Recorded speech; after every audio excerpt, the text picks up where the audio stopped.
नमस्कार दोस्तों, स्वागत है आपका आपके अपने YouTube चैनल MG अरुण सागर सिंपल मैथ पर। तो आज मैथ के साथ साथ हम आपको रीजनिंग की क्लास भी लगातार जारी रखेंगे। तो आज हम पढ़ाते हैं डाइस यानी पासा। तो पासा क्या होता है इसके बारे में मैं पहले आपको थोड़ा सा बता दूं कि पासा जो होता है वो दो प्रकार का होता है, एक साधारण पासा और एक मानक पासा। क्या? एक साधारण पासा और एक मानक पासा। तो साधारण पासा और मानक पासा में क्या अंतर है, ये मैं कैसे पहचान कर पाएंगे आप इसकी, तो मैं ये पहचान आपको बताता हूँ कि साधारण पासा और मानक पासा की पहचान किस प्रकार की जाती है। तो देखिए, जब भी हम किसी पासे का हम चित्र देखते हैं तो हम उसकी तीन ही फलकों को हम देख पाते हैं, हम तीन ही फलकों को देख पाते हैं। तो साधारण पासे की पहचान क्या है कि दिखने वाली जो तीन सतह हैं, दिखने वाली तीन सतहों में से किसी भी सतह का योग यदि 7 हो जाए, किन्हीं भी दो सतहों का योग यदि 7 हो जाए तो वह साधारण पासा होगा। जैसे कि 5, 2 और 1। जैसे कि 5 और 2 ये हो गया, दिखने वाली तीन सतहों में से किन्हीं दो सतहों का योग 7 हो जाए तो वह साधारण पासा होगा। जैसे कि 5 और 2 7। और मानक पासा की पहचान आप लिख सकते हैं, दिखने वाली तीन सतहों में से किन्हीं भी दो सतह का योग 7 नहीं होता तो वो मानक पासा होता है। जैसे हम बनाएं, देखिएगा, ये हमने एक डाइस बना दिया और इस डाइस में हम लिखते हैं 4, 2 और यहाँ पे लिख सकते हैं हम 1। तो देखिए, ये 2 और 1 3, 4 और 1 5, 4 और 2 6, यानी दिखने वाली तीन सतह में से किन्हीं भी दो सतह का योग 7 नहीं होता तो वो मानक पासा है। और साधारण पासा दिखने वाली तीन सतहों में से किसी भी दो सतहों का योग 7 हो तो वो साधारण पासा होगा। सबसे पहली बात, इन पासे के सवालों को करने के लिए हमें यही पता होना जरूरी है कि साधारण पासा कौन सा होता है और मानक पासा कौन सा होता है। ठीक है, उत्तर देना, हमें किस प्रकार इनका उत्तर देना है ये मैं आपको आगे चल करके बताऊंगा। तो सबसे पहले आप इन्हें नोट कर लीजिए और एक बार फिर मैं आपको बता देता हूँ साधारण पासा की क्या होता है। साधारण पासा तो दिखने वाली तीन सतहों में से किन्हीं भी दो सतह का योग यदि 7 होता है तो वह साधारण पासा होता है। और मानक पासा दिखने वाली तीन सतहों में से किसी भी दो सतह का योग 7 नहीं हो सकता, यानी इसके विपरीत फलकों का योग 7 होता है। जैसे 4 के विपरीत फलक क्या होगा? 3 होगा, क्योंकि इसके विपरीत फलकों का योग 7 होता है। 2 के विपरीत क्या होगा? 5 होगा। और 1 के विपरीत क्या होगा? 6। तो दोस्तों, इसमें दिखने वाली तीन सतहों में से किसी भी दो का योग 7 होता है और मानक पासे में विपरीत फलकों का योग 7 होता है। तो आई होप आप इतना सीख चुके होंगे। चलिए आगे चलते हैं।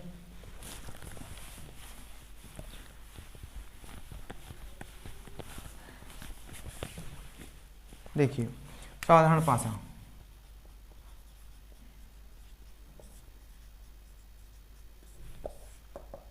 साधारण पासे का उत्तर देने के लिए हमें कम से कम एक ही पासे के दो प्रारूप का होना आवश्यक है, अन्यथा हम उत्तर को या स्थिति में दे पाएंगे।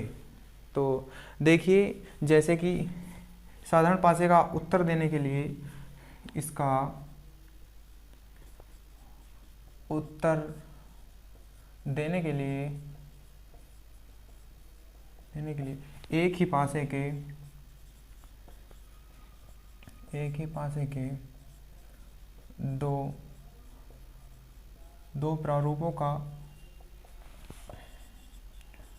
होना आवश्यक है।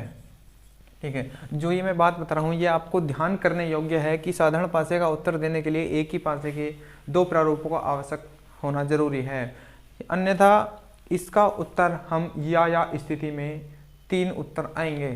तो देखिए, एक सवाल लेते हैं हम, क्वेश्चन नंबर फर्स्ट आज का साधारण पासे का। और आप किसी भी टाइप का सवाल इससे आप कर सकते हैं। साधारण पासा और मानक पासे में आपका कोई सवाल किसी भी परीक्षा में नहीं छूटने वाला है। ये दोस्तों सीखते रहिए मेरे साथ। क्वेश्चन नंबर फर्स्ट है, तो हमें बताना है कि दिए गए नीचे दिए गए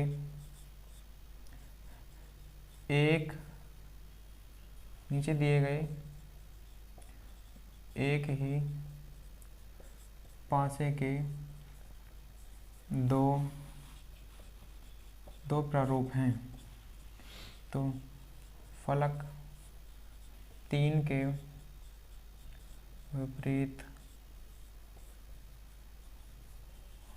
फलक पर कौन सा अंक होगा।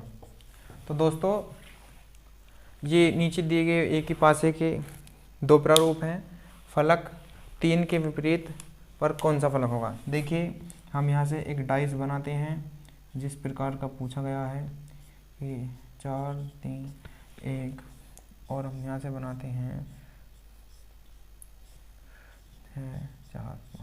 देखिए ये एक ही पासे के 2 प्रारूप यहाँ पर दर्शाए गए हैं, तो हम इसका सवाल ऊपर कर लेते हैं। ये तो आप समझ गए होंगे, तो मैं इसे मिटा देता हूँ। देखिए दोस्तों, इनका जब भी हम उत्तर देखेंगे तो सबसे पहली चीज़ हम इन पासों को पहचानेंगे कि ये साधारण पासे हैं। यदि साधारण पासे हैं तो हम उत्तर बताएं। देखिए 4 और 1 5, 4 और 3 7, यानी कि इनका योग 7 मिल गया, तो ये साधारण पासा है। तो हम साधारण पासे में हम सबसे पहली चीज़ क्या देखते हैं, सबसे पहली चीज़ हम कॉमन अंकों को देखते हैं। जैसे ही हमने कॉमन अंक दोनों के लिख लिए, कॉमन अंक क्या है इनमें 4 और 4, ठीक है। तो हम जिस पासे में यदि इधर को हम क्लॉकवाइज चलेंगे तो हम इस पासे में भी क्लॉकवाइज चलेंगे, यदि इस पर एंटी क्लॉक चलेंगे तो इस पर भी एंटी क्लॉक चलेंगे।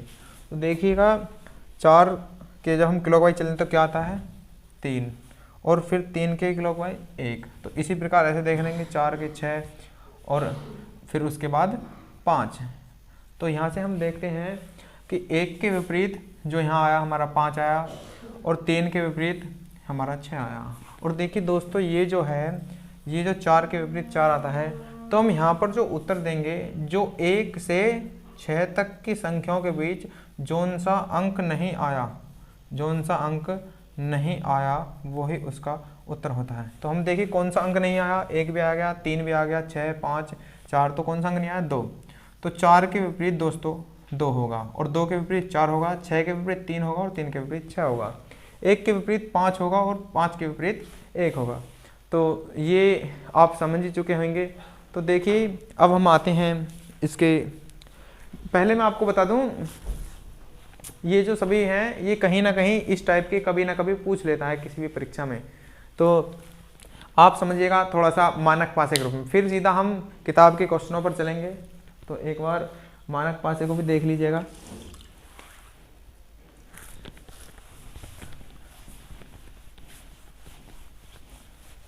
सबसे पहले तो आपको इनकी पहचान जरूरी है। यदि जिस बच्चे को पहचान हो गई तो वो बच्चा आसानी से इन सवालों को कर जाता है।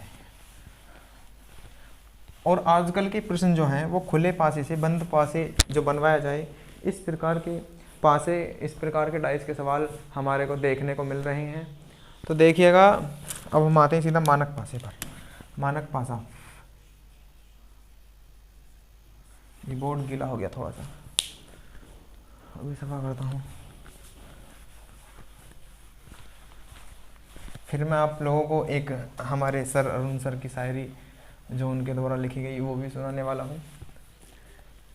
तो देखिएगा जरा मानक पासा। मानक पासा, तो मानक पासा क्या होता है आप मुझे बताएंगे या फिर आप मेरे साथ दोहराएंगे। मानक पासा होता है दिखने वाली 3 सतहों में से किन्हीं भी 2 सतह का योग 7 नहीं होता, अर्थात मानक पासे में विपरीत फलकों का योग 7 होता है। तो जैसे कि मैं बोलूँ 6 के विपरीत कौन सा होगा 1, तब इनका योग 7 बना, ठीक है। जैसे 5 के विपरीत क्या होगा 2, तब इनका योग क्या बना 7 बना, ठीक है। और 3 के विपरीत क्या होगा 4, तो इनका योग बन गया 7। अर्थात 6 के विपरीत 1, 5 के विपरीत 2 या 2 के विपरीत 5, 3 के विपरीत 4 या 4 के विपरीत 3। तो ये हमारा मानक पासा होता है। इसका उत्तर देना बड़ा ही सरल और एक ही पासे से हम उत्तर दे सकते हैं इसका। जैसे कि हम देखते हैं एक पासा है हमारे पास, ये इससे क्वेश्चन बहुत ही कम पूछे जाते हैं, यानी कि ना ही पूछे जाते हैं, आप यही समझ लीजिएगा। ठीक है, तो हम ये आपको एक डाइस के आधार पर दिखाएंगे। जैसे कि यहाँ हो गया 4, यहाँ हो गया 5 और यहाँ हो गया 1। तो आप पहचान रहे होंगे कि ये 4 है, ये 5 है और 1 है। 4 1 5, 5 4 9 और 5 1 6, यानी कि इनका फलकों का योग 7 नहीं हो रहा। तो हम यहाँ से किसी भी फलक के पीछे बता सकते हैं कि 5 के विपरीत क्या होएगा, 2 होने वाला है, और 1 के विपरीत क्या होने वाला है, 6, और 4 के विपरीत क्या होने वाला है, 3। तो इसका उत्तर देने के लिए बस हमें विपरीत फलकों का योग 7 होना ज़रूरी है, और इसके आगे कुछ नहीं। तो ये तो हमारी पासे की बिल्कुल बेसिक जानकारी हो गई। जो एडवांस सवाल आते हैं या खुले पासे को बंद करके आजकल जो सवाल आ रहे हैं, उन पासों को हम कैसे कर पाएंगे, उनके सवाल, और बने रहिएगा तब तक मेरे साथ जब तक मैं इसको कंप्लीट ना कर दूं। यानी कि ये आने वाली 2 क्लासों में कंप्लीट होने वाला है। तो इसको आप, मुझे लगता है कि आपको बेसिक जानकारी इसकी हो गई। बात क्या है कि जितने भी अधिकांश टीचर हैं, या वो बताते तो बहुत अच्छा है और पढ़ाते भी बहुत अच्छा है, लेकिन वो कहीं ना कहीं ये बारीक सी जानकारी वो देना भूल जाते हैं, जिससे बच्चा ये सोचता है कि ये कहाँ से आ गए। तो आप मेरे साथ बने रहिएगा, तब तक के लिए जय हिंद, नमस्कार दोस्तों।